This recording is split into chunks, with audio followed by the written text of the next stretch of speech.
Hello, and welcome to Every Day is Funny, the meditative morning show about newspaper comics.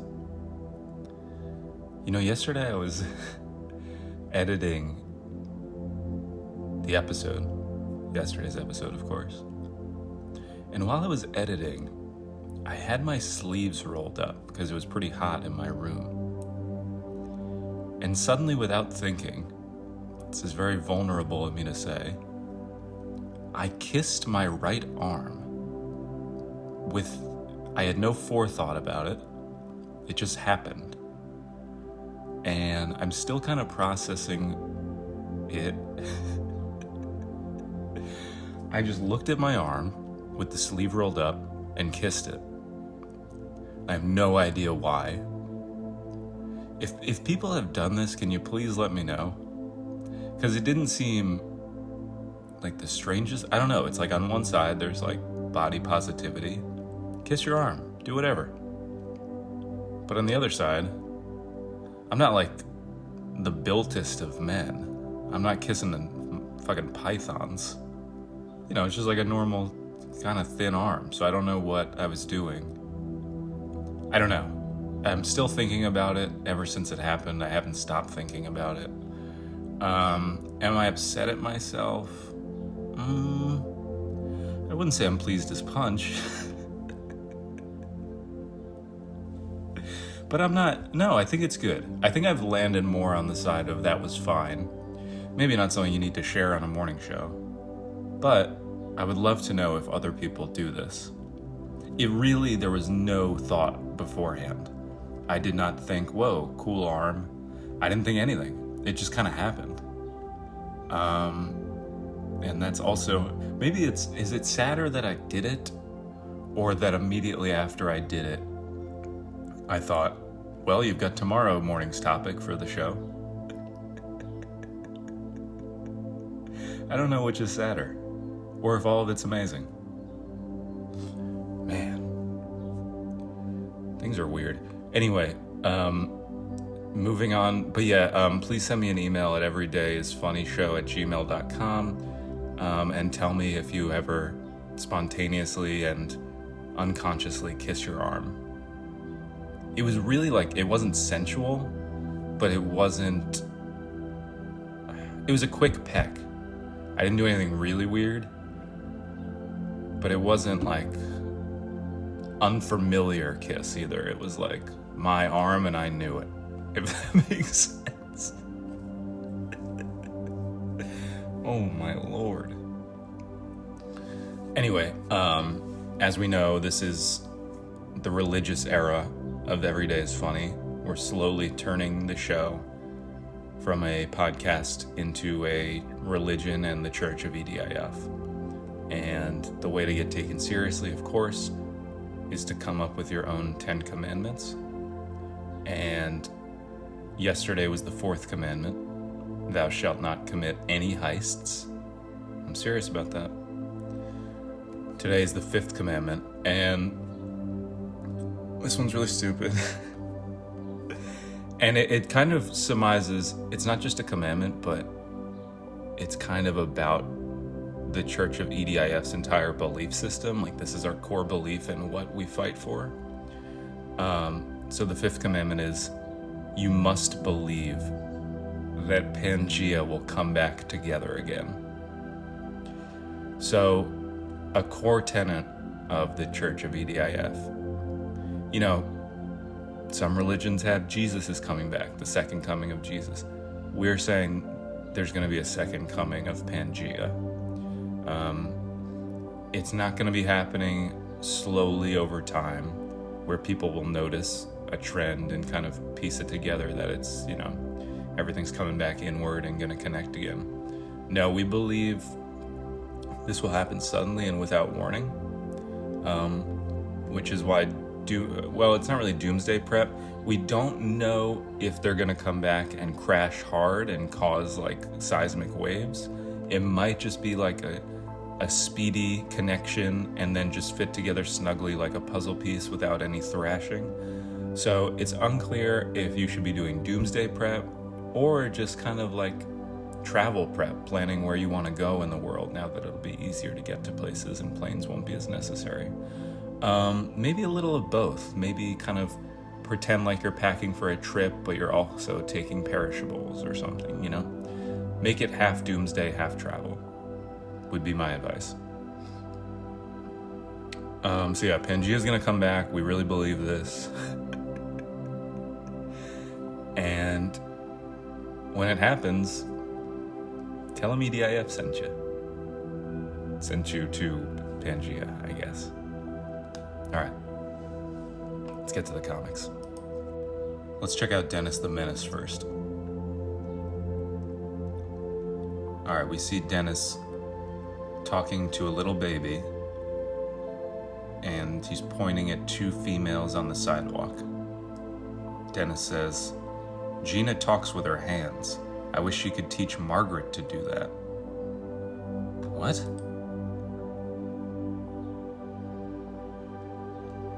That's not like a sexual thing, is it? Gina talks with her hands. I wish she could teach Margaret to do that. Okay, I think I'm like a pretty intelligent guy. Not with like math and stuff, but you know, when it comes to where it really counts, deciphering newspaper comics. But I do not understand this joke at all. Gina talks with her hands. We see Gina gesturing with her hands, like a normal Italian or something. I wish she could teach Margaret to do that. Why do you wish she could teach Margaret to do that? Because Margaret's has a very stiff personality and you just don't like that? When has it ever been a problem to not gesture with your hands? I think it's more problematic that Margaret's legs aren't entirely separated if you look at the drawing. The black line that would showcase a separation of legs stops at around the knee. So it's no wonder that she's stiff. She probably can barely move her legs to walk down the street. And I would think in that case, when you spend your whole life with legs that don't come apart fully, your arms will probably be equally as stiff as your legs, Dennis. Now, I don't think that's what the author meant. Yeah, I really don't get this one. While you are all emailing me saying if you kiss your arms, could you please add in what you think the joke of this comic is? Maybe just Dennis is a menace and finds flaw in people just being stiff with their arms and not gesticulating the way he wants them to, would be my guess. Also, has Dennis's eyebrows always been in his hair? It must have always been like that, but it's kind of striking once you see it. I'll never not see it now. His eyebrows just exist flowing through his hair. A lot of questionable choices by the illustrator on my end. Also, part of the lawn is like cut and part of it's not. Yeah, just a lot of strange choices. But I guess the strangest thing is the joke, which I truly don't understand. Let me try reading it one more time. Gina talks with her hands. I wish she could teach Margaret to do that. Yeah, I guess it's just like Dennis doesn't like someone being a square and being like stiff as a board with their mannerisms.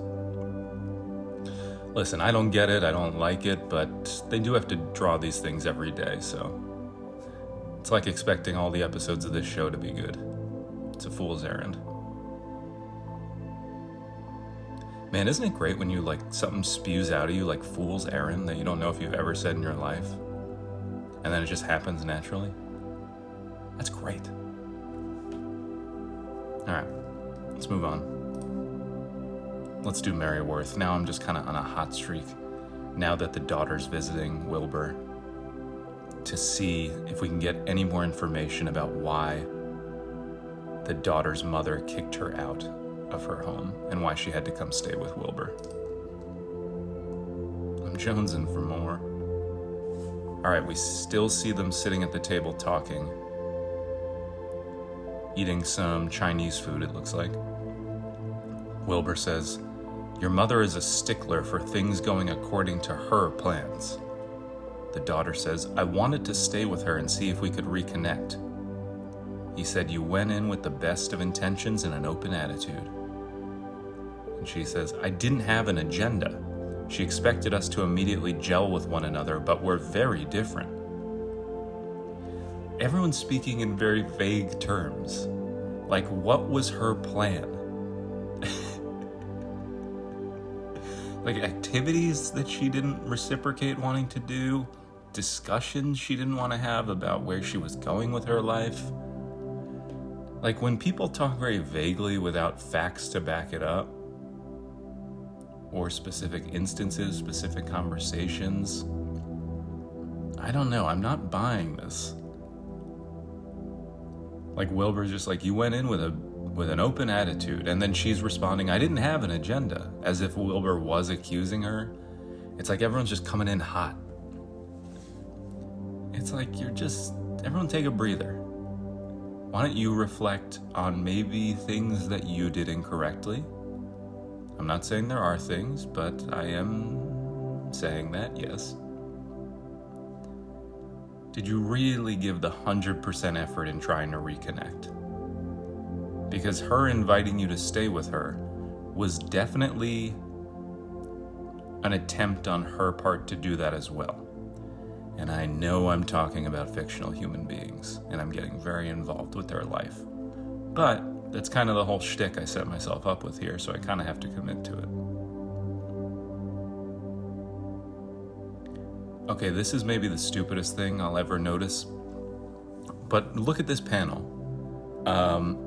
There is the first frame where it's a kind of bird's eye view showing the Chinese food. And Wilbur is taking a roll off of the roll dish, like the roll packaging. But he's removing a roll from a very full tray of rolls. Do you understand what I'm saying? Like, there couldn't be that one last roll. There wouldn't be rolls on rolls in this tray. So the illustrator should have put in one less roll. I'm really dissecting the visuals of these things today, but once you see it, I had to say something. If you see something, say something. That works as much in comic strip fallacies as it does in Subway ne'er-do-wells. But yeah, I really don't think... I think we're going to find out in the future that the daughter did something not great, or just left before any real conversation could be had, and maybe the mother was trying. That's what I believe. Alright, Rex Morgan time. Yesterday, I feel like yesterday nothing really happened. It's just Parker, Corey, Parker's aunt, and Corey's dad talking in a hospital room as Parker lays recovering from the punch by the bully. Like, I can't even remember what they said yesterday. Let's see what today is. Alright, still in the hospital room. Now Corey's dad gets a chance to talk. The guy least relevant to this situation. He says, "When I was in school, I remember kids who got bullied for being smart. Some girls picked on another one because she was pretty. Any excuse will do. Picking on kids who are different is common for bullies, but there's nothing wrong with being different. It's never your fault that a bully picks on you." That's wise words from Corey's dad. People do pick on others for good qualities as well. I'll buy that. Parker's looking at him with the weirdest facial expression I've ever seen. Like a "you mean it, Corey's dad" kind of way. Yes, all you have to do is be different for bullies to want to pick on you. That doesn't mean Parker did everything the right way, though. And I think it is a lesson. Like, I agree, we should blame the bully. I've said this before. I'm repeating myself just like these comics repeat themselves. But just because it's not your fault doesn't mean you can't reflect and change a behavior going forward. Which is, Parker was very self-deprecating. And I think bullies sniff out insecurities. And while an insecurity is not wrong, I think it's worth noting and taking to heart that maybe if you don't like yourself, a bully will pick up on that and also dislike you. Because if you don't like yourself, why should anybody else like you? So that's Every Day is Funny, coming with some hard-fought wisdom. Pretty smart stuff, if you ask me. I might nominate this episode for consideration. The Potties?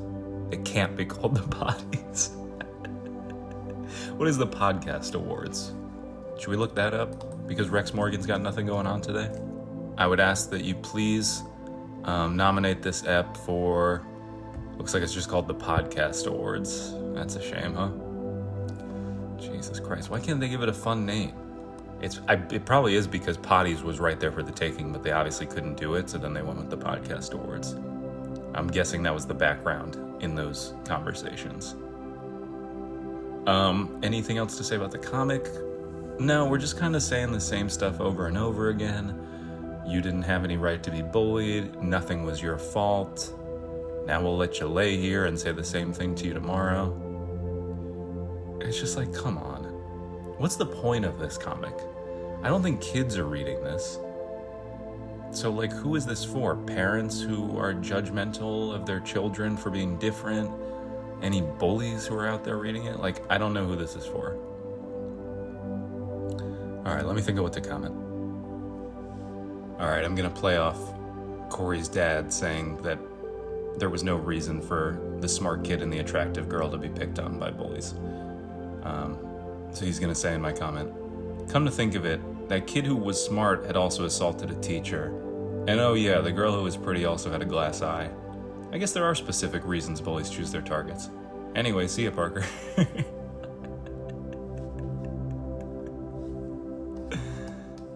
Send. Alright. Time to wind down for this Thursday, July 11th. I hope you have a wonderful rest of your day. And remember, every day is funny.